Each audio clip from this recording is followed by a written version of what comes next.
Hi, this is Howard and welcome to today's episode of Get Fit, Stay Fit in the Kitchen. And today we are going to learn how to make pizza dough, a healthier version of it. And we're going to have plenty of videos on pizzas because I like pizza and that was one of the first things I learned to cook in a more healthy way. And there are some good pizza doughs you could buy at the supermarket that are health conscious. And I do that when I am in a hurry, but if I have the time, I much prefer to make my own pizza dough. And I've tried several variations of pizza dough over the last few months, and the one that I like the best actually came from the Sprouted Kitchen website. And if you go there, you have to make her fig pizza when figs are in season. It was absolutely wonderful. And when figs get in season, we'll probably do an episode on that pizza. But in that pizza recipe, she had a pizza dough that we actually liked, and it actually makes a good flatbread too. But that is the pizza dough I'm going to be showing you how to make today. So I got it from the Sprouted Kitchen, and I will show you the ingredients, and then we'll show you how to make it. So let's get started.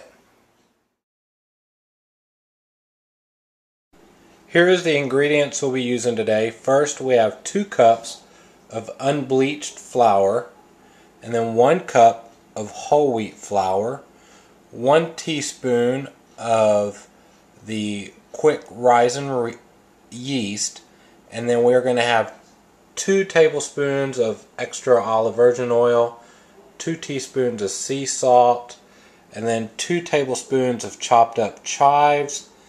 And then also we'll have just a pinch of sugar that I'll show you how we're going to use that in a minute. But the first thing we're going to do is to get the yeast activated.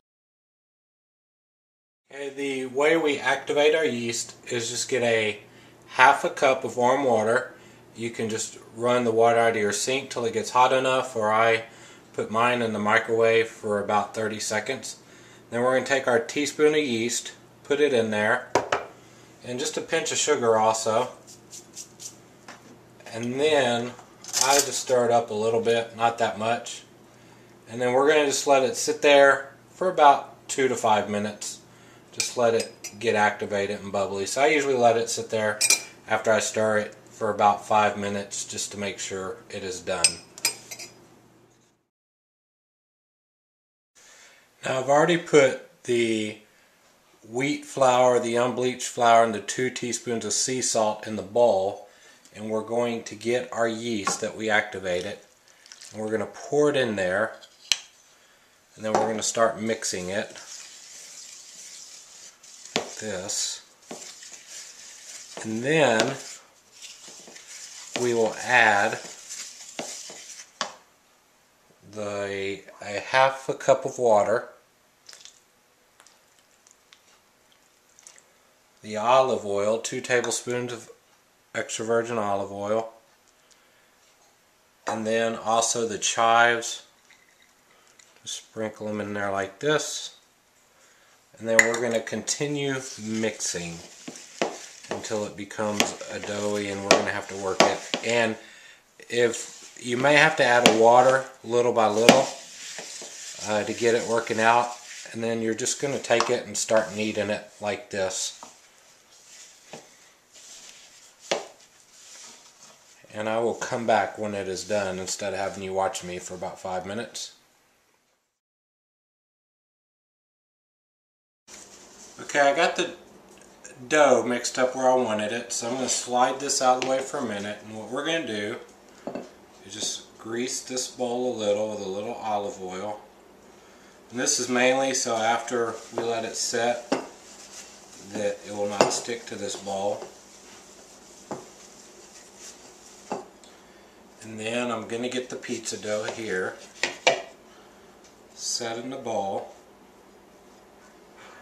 and I'm going to grab some plastic wrap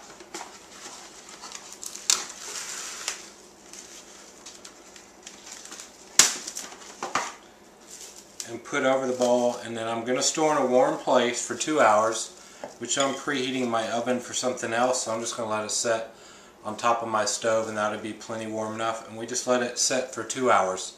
Then we'll come. Okay, it has been 2 hours, a little over 2 hours, so our dough is finished, and I am going to spread a little flour on my cutting board. Then I have the dough right here. And basically we're almost done. All we're going to do is work it a few times, have some flour where it doesn't get sticky on you, and then literally what you're going to do is punch it. And then knead it a few times, and then punch it again.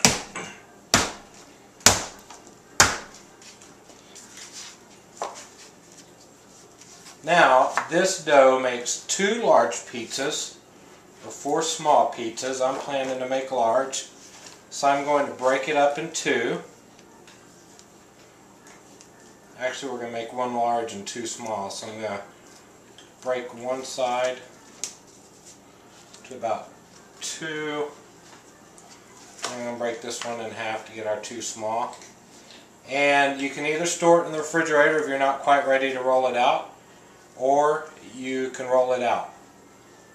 And you can also put it in the freezer, and then the day that you want to use it, you just need to let it sit out for 2 or 3 hours to get softened up.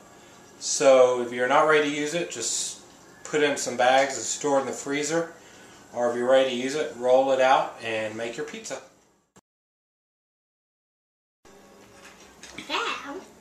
Okay, we used the pizza crust tonight for a pizza, and it was a little bit doughy. So this is what you have to do if you have store-bought pizza crust.